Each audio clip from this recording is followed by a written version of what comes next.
Rachel Barber here, filling in for past Barbara. You're listening to the Bright Horse and Hound blogcast. These are my companion podcasts for my blogs. All the links to the blogs are in the description, and stay tuned to see what past Barbara had to say.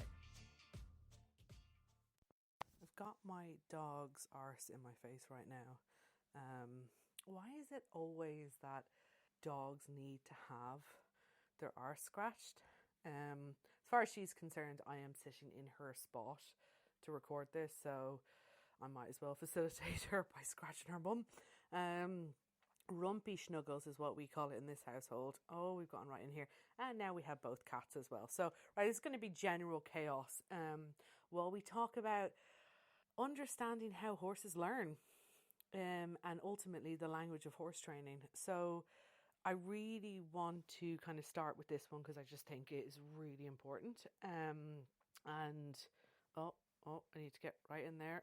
You can't see this, making great audio. It's great for podcasting to describe me scratching my bum. It's great audio to describe scratching my dog's bum. Rumpy Snuggles. And by bum, I mean like the hindquarters, right? Just before I stopped and now I'm getting looked at. Right.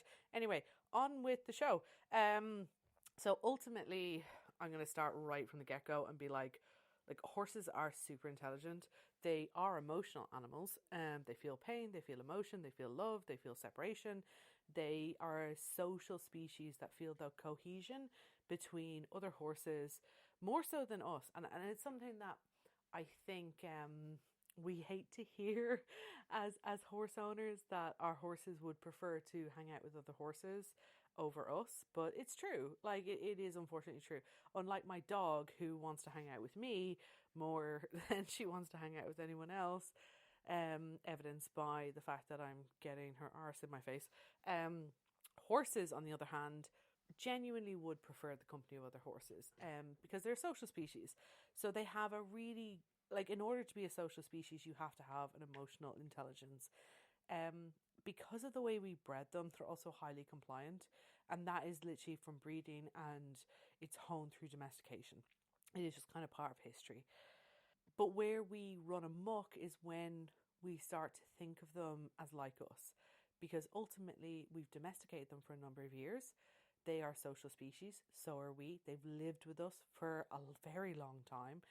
And we've domesticated them to ride into war, pull transport, the agricultural revolution, and everything in between has been with the horse. And that can significantly alter how we see them, to the detriment to both our training and also our understanding of how they learn. So I genuinely believe that understanding the fundamentals of how horses learn will actually support our groundwork for more effective and ethical techniques when it comes to training. And I'll be quite honest, this isn't new.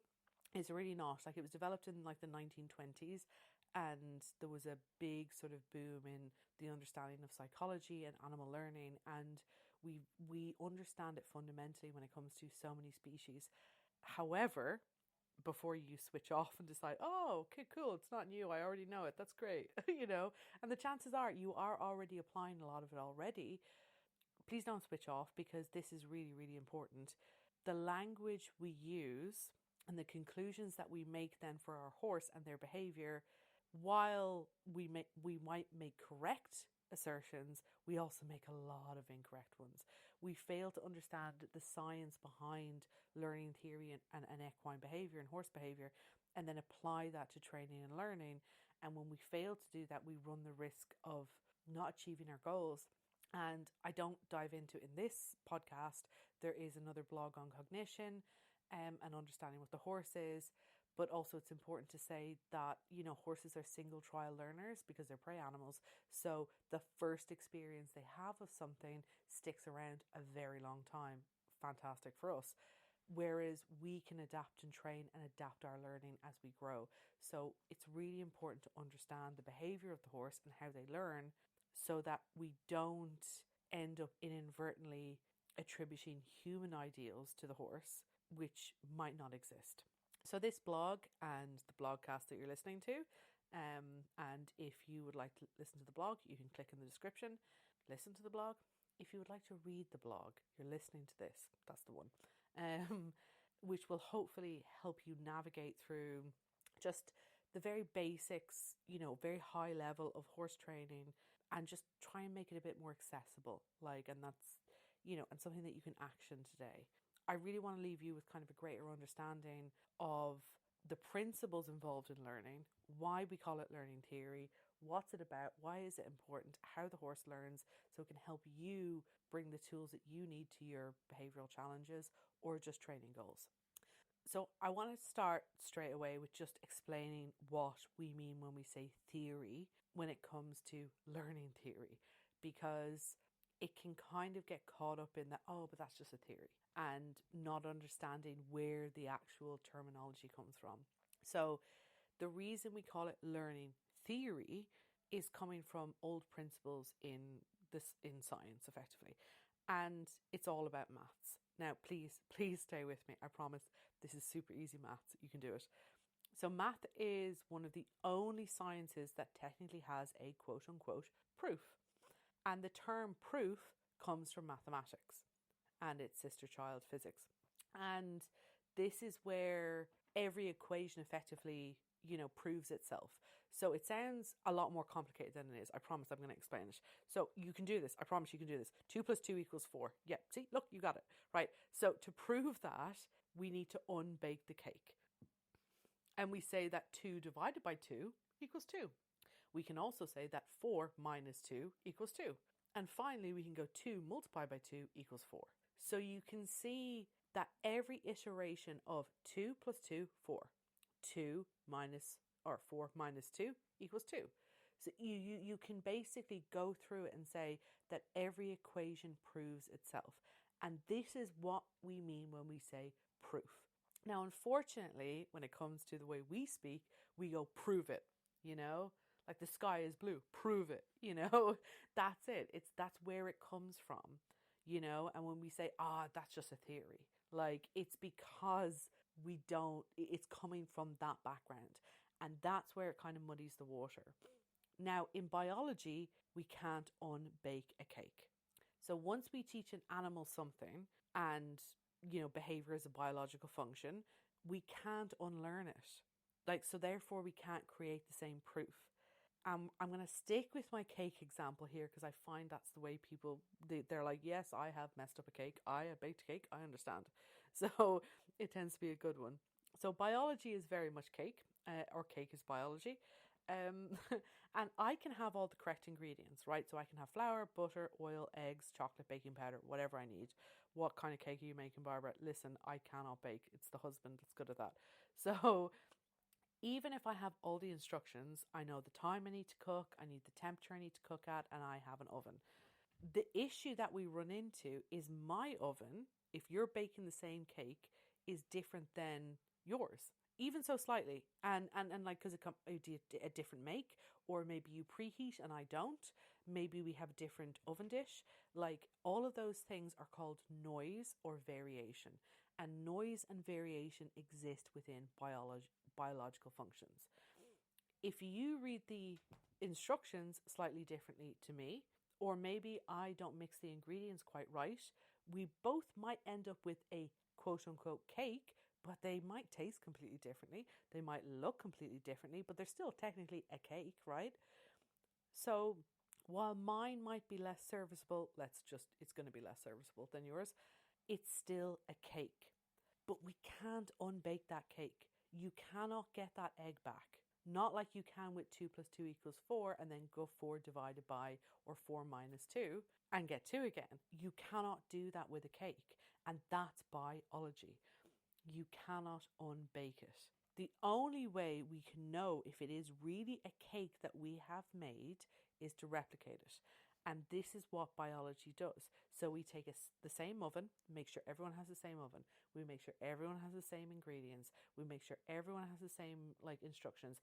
And then we do it over and over and over and over again until the volume of results tell us that yes, without any doubt in our mind, the volume of cakes we have made is undeniably a cake. And thus, as this was said, and it shall ever be, the cake theory was born. Okay, I'm joking aside. That is why it's called a theory, because we can't technically prove it. But it still doesn't mean we don't have a lot of data. We still know, yeah, that's a cake. I mean, it doesn't taste great, Barbara, and please don't make me eat anymore, but it's still a cake. And I get that. I understand it is a cake. But from a scientific perspective, we have to call it a theory. We cannot prove it from a mathematical sense, but I would say nothing in biology, unless it is mathematical and it's measurable, can really be proven, like the same way that we can in maths and physics. And this is, we get stuck here with, but it's just a theory. So therefore, it mustn't have a lot of robust science behind it. And I'm here to tell you that yes, we have research going on about 100 years. So much research, repetition, it's all there. As much and all as we call it theory, it doesn't make it fiction. It is 100% fact. We know that. So that all being said, learning theory itself is a framework that explains how organisms, meaning all animals, me, you, horses, dogs, cats, whatever, acquire, so that means they get it, process, thinking about it, and apply the knowledge that they've acquired to a situation. And that is what forms the fundamentals of equitation science, animal behavior, applied animal behavior, including horses. We say animals, but they're still horses, they're all the same, and psychology. And that's the discipline that integrates all the scientific research within horse training, which helps us not only enhance their welfare, but also achieves our goals, training and performance. So why does learning theory matter? Now that you know that's important. Learning theory isn't just an academic exercise, though I did a good job of trying to demonstrate that a minute ago. And if you followed my convoluted cake example, then this part will feel super simple to you. You will get it like that. So learning theory is real. Look, and it's every day, and it happens all the time. Even if we're not training, even if we're just caring and feeding for our horses. Horses don't learn or think the same way that humans do, even though there's the same concepts of learning theory. And at least the best way to explain it, it's not in the same way that we think that it takes place. And we can often misinterpret that behavior through a human lens, and that can risk confusion and frustration and harm welfare.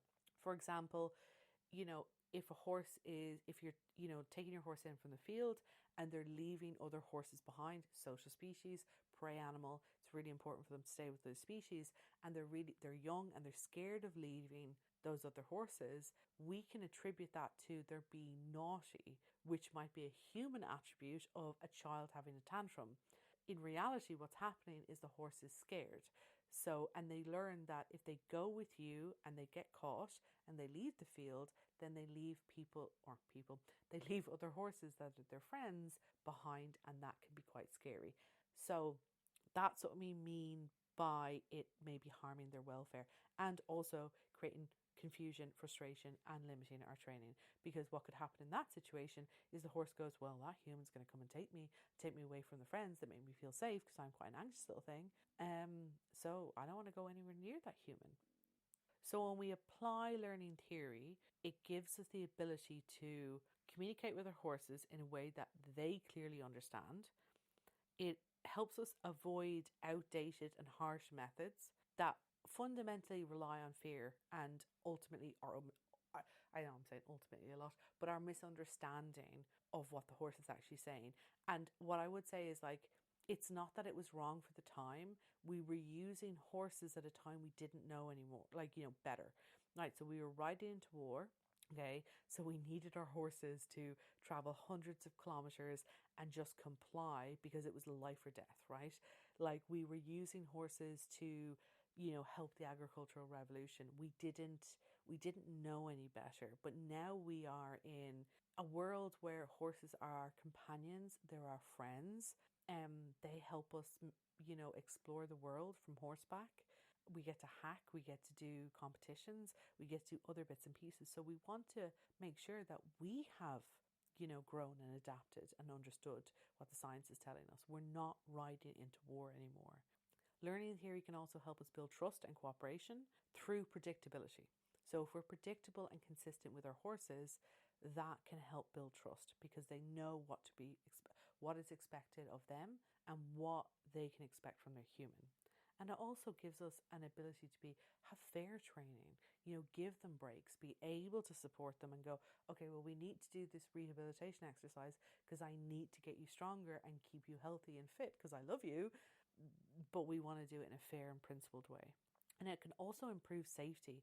Now, I talk about this in another blog and a blogcast of mine where I talk about low stress handling, and particularly in veterinary procedures and how we can support the horse through medical procedures with low stress handling and keep everybody safe, handlers and vets included. Definitely look for that one. And also as well, it can improve performance because ultimately, if our horses are calmer and have more harmony with us in a performance setting, then we have less conflict. So it's a win-win for everybody. Ultimately, when we train with the principles of learning theory, we're not just teaching the skills of the things that we want to achieve. We're creating what I like to call a shared language because horses don't speak English and we don't speak horse, right? Fundamentally. So we need to create a new language that we both understand, and learning theory can help us do that. And when we do that, we have the foundations to make training more effective, humane, and ultimately enjoyable for everyone. I don't know about you, but I don't want to have a fight with my horse. So now I'm going to throw some science jargon at you, but I will explain it, I promise. So we want to go through a couple of sort of these are really high level, but it's just so you can get an idea of the type of principles that we use in behavior and training and how horses learn. So generally speaking, they process information in a really straightforward way, and really predictable, which actually is awesome for us because allowing trainers to understand, it allows us as trainers and owners to establish clear communication, right? If we use it correctly.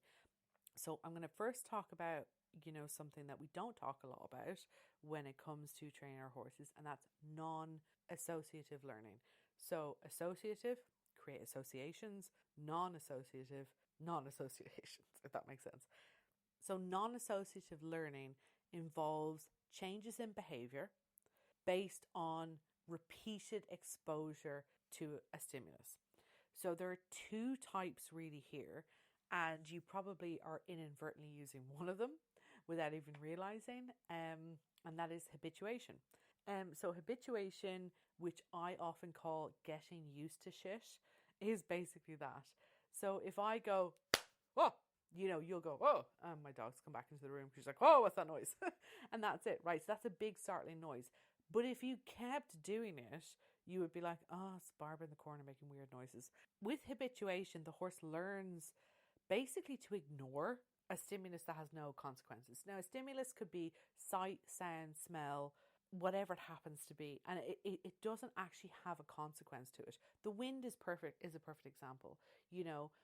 Like when it's very windy and your horse is in the field, the first time they're exposed to it, they're like, whoa, what's that? And they react. And then they go, oh, nothing happened. And then as they get older, you get less reactions, The caveat to that is underlying medical issues. That's another blog. I'll get to it. Happy, healthy, free-living horse, that is out there. The first time when they're full and they're exposed to a loud sound or they're exposed to traffic or a tractor, they will react to it. And over time, they will go, oh, that noise or that sound had no consequences, so I don't really care. So getting used to shit. They're like, whatever. The other one is the opposite of that, and that's sensitization. Okay, so this is where the horse's response intensifies with repeat exposure to stimulus. So the trigger, whatever it happens to be. So especially if they think it's a perceived threat. And this is really, really important because this is actually used a lot in some of the very popular horse training that is on the internet. God, it's all over the place. I won't name names because I'm that professional. But a lot of the techniques that are used are sensitization. So, it is a case of going like, okay, well, we want the horse to become more reactive to a movement or a sound. And it's making them get out of dodge as fast as they fucking can and basically moving the feet. So unfortunately with sensitization, like this makes sense from an evolutionary perspective, right? So if you are a zebra on the savannah and you hear rustling in the bushes and it might be a lion, you're going to be hypersensitized to that rustling because it might be you in the end of a lion. Like, you beating the end of the claws of a lion. So you are going to run. You are absolutely going to run. So that's hypersensitization. That is, we're hypervigilant and we're sensitizing to that noise. Now, I would argue that really when it comes to our horses, they're already a flight animal that we have bred and trained to be a flight animal. I think there's very little that we want to sensitize them to. We want to nearly desensitize them to living in a human world. And sadly, a lot of the training practices from very popular trainers all focus on sensitizing the horse to a stimulus. I won't give examples because you'll know who I'm talking about. Right, we're moving on before I get in trouble. So associative learning. So we talked about non-associative learning. This one is associative, right? So this is where something is connected, associated with something else, right? And we form, the learning that takes place forms a connection between those events. If we were to talk about humans in this situation, what would you think if you saw big grey dark clouds on the horizon? You would think that there was rain or bad weather coming, like that it's on its way. We have connected dark clouds on the horizon with rain. We have created that association. But when we were kids, we saw dark clouds, we didn't know what was happening. It was because something happened that made us think, I see those clouds, the rain's coming in. So that is associative learning. We've made those connections. Now, there are two major types of this. One is classical conditioning. So this is where the horse learns to associate a previous neutral stimulus with something that's meaningful. So when the horse first sees a whip, it doesn't mean anything until we do something with it. When the horse first sees a bucket, it doesn't mean anything until we do something with it. So the horse may associate the sound of the feed bucket with the arrival of food. Again, the bucket means nothing. Then we put food in and then we give them the food. And then whenever they see the food bucket, they go, oh, there's my food. The same can happen as well if we use the whip inappropriately and it is used as positive punishment and it is an aversive, then the horse will go, whoa, I see that whip. That means something bad. Now, I say it inappropriately because I will use a whip. I actually have a clicker strapped to one end of the whip and I use it as a target stick and I use it to point in different directions and I use it to point and my horse is like, oh, yay, there it is. Something nice is coming because it hasn't been connected to something negative. It's been connected to something positive. But if we connect it to something negative, that's when that happens. So operant conditioning is the second part of the associative learning. And this, to be honest with you, is the main way that we train horses. Which is why I'm finishing on this for this section, to give you a little bit of an understanding. So this involves learning through the consequences of a behavior that's already been performed. So the horse either has to perform a behavior or we wait until they perform the behavior and then we do something about it. So they're adapting their actions to either maximize the rewards or minimize discomfort. And they're the two kind of main ways. And ultimately, it's kind of the major way that we use within training and equitation science and animal learning and applied animal behavior to train animals. And this is the bit that I said, you're probably doing this already. And learning this bit means that you can do it better. So operant conditioning it's just used everywhere in horse training. And it can be a little bit tricky to fully grasp the terminology because it originates from the psychological concepts that were developed at the time when the theory was first formalized. Now, what makes matters even more confusing is the shorthand in today's parlance is positive reinforcement, which occasionally gets abbreviated to plus R if you're European or R plus if you're American. Now, again, that makes it even more confusing because the correct quote unquote abbreviation is VE plus R, because that was the lab notes that were created at the time. And it has been, changed over the years. And these terms very much vary depending on whether you're a trainer from the EU or the US.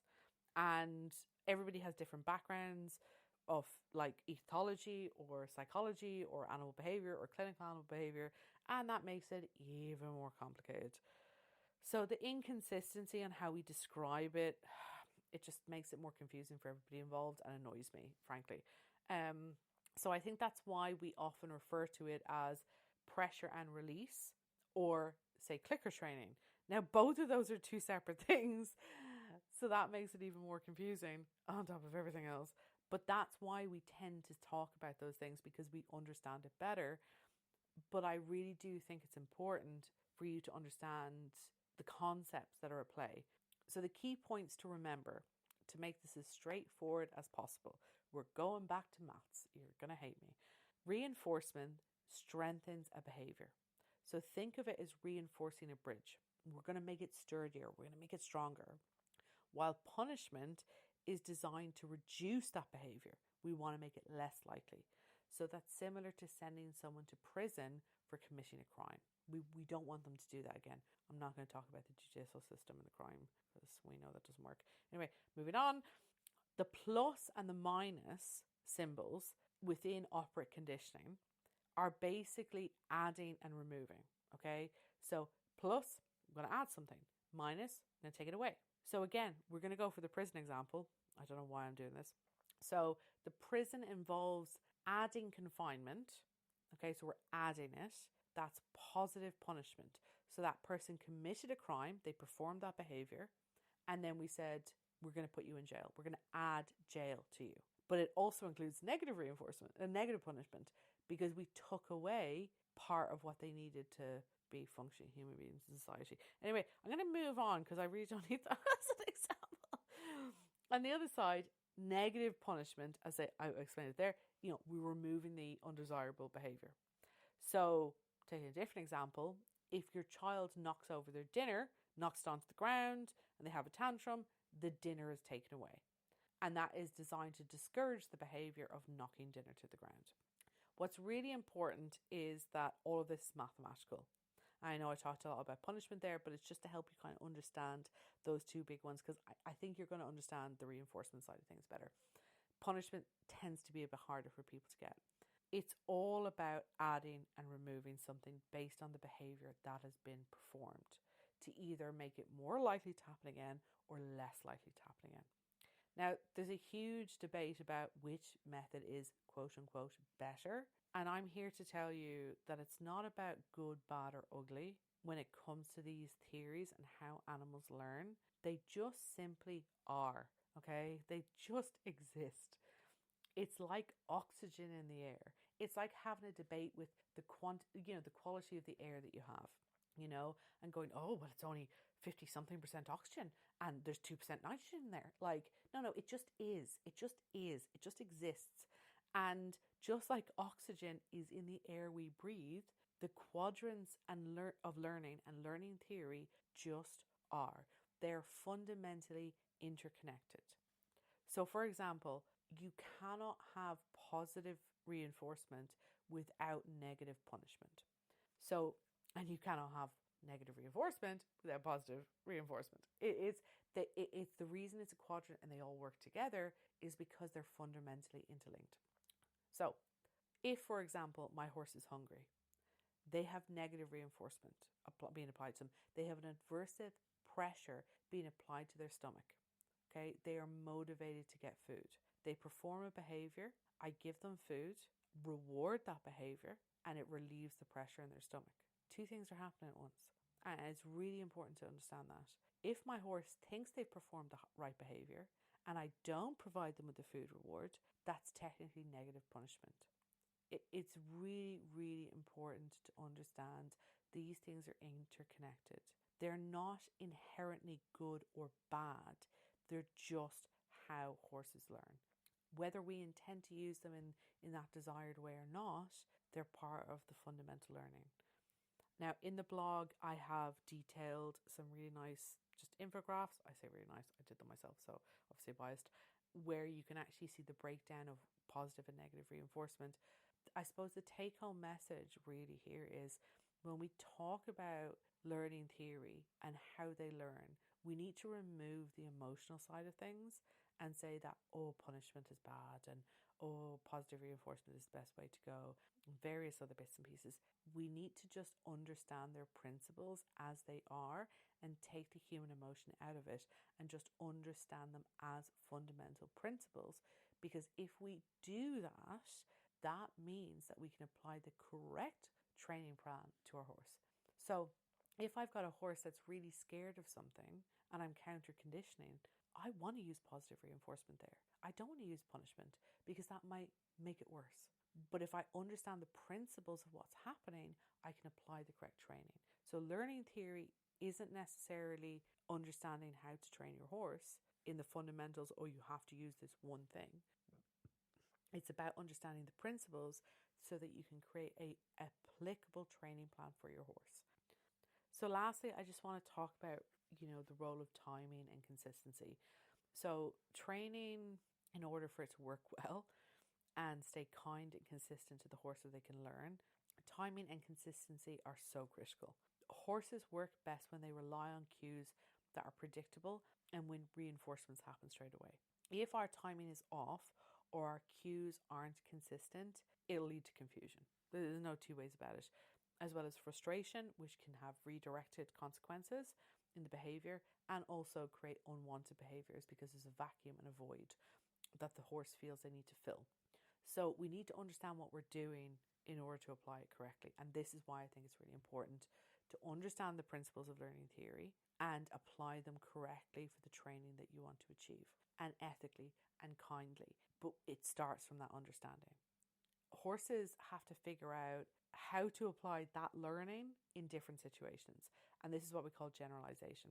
And that means telling the difference between similar cues, which is discrimination. So, for example, that could be, learning to stand still in the yard and also learning to stand still in a really busy competition session.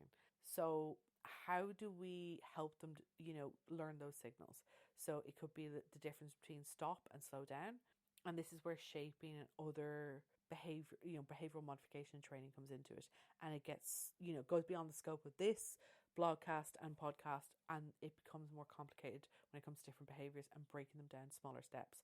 But it's how you can use that to shape those behaviors so that your horse understands what's happening and you can get to that final behavior. And again, this comes to, you already know this, it comes from gradually building up little behaviors till you get your desired outcome. The last thing we want to do is make sure that we have it on stimulus control. So when we are training it, we want to make sure that it's really consistent. Our horse understands absolutely what is we are asking them. And achieving this requires clear signals, being consistent, and ultimately using the right reinforcer with the right timing and the right applicable training plan.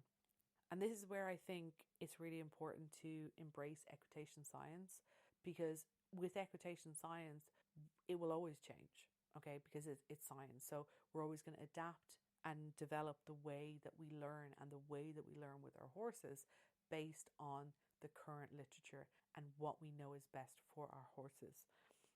It bridges the gap between learning theory and also horse ethology, so what the horse needs to be a horse. The study of natural behaviours, because we know that is fundamentally important, understanding what the horse's own behaviour tells us and how we can support that so that they live their best lives. And it also gives us the best training methods to support their learning. And I think that ultimately equitation science, animal behaviour and learning theory really actually does everything that we as horse owners and riders actually really want. We want clear communication and we want a relationship with our horses. We want to establish a clear language where we both understand what the ask is and what the results that we want is. And it helps us achieve our goals with our horses. We all want to enhance welfare and we all want to reduce stress. I think that's something that is fundamentally clear. Like when we work with animals, no one wants a horse that has compromised welfare, and no one wants a horse that's stressed. And if you do, this is the wrong blog. This is the wrong blog and podcast for you.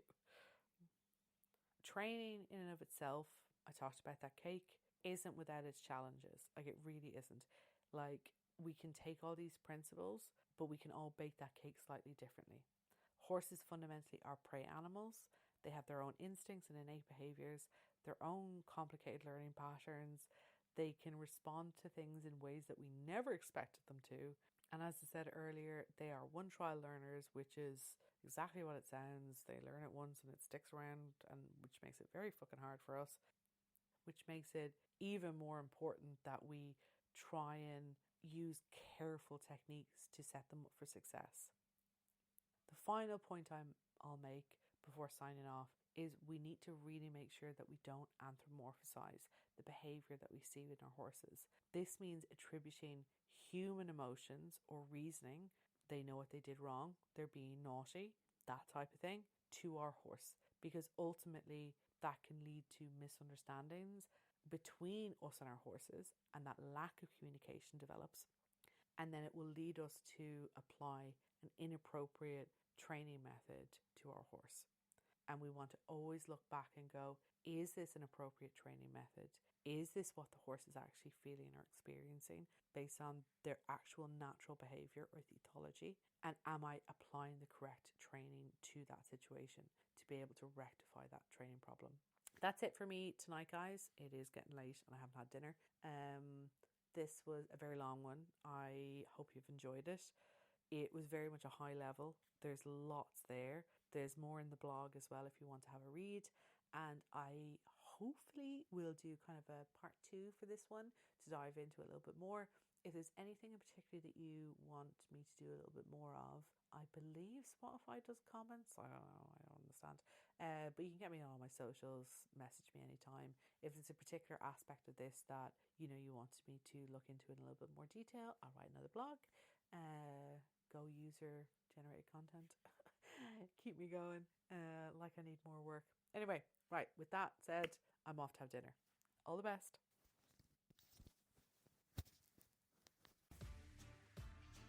Thanks so much for listening. If you'd like to read the blogs that accompany these blogcasts, you'll find the links in the description. And if you enjoyed this episode, please do rate, subscribe so you never miss a new one, and share it with anyone you think might enjoy it too.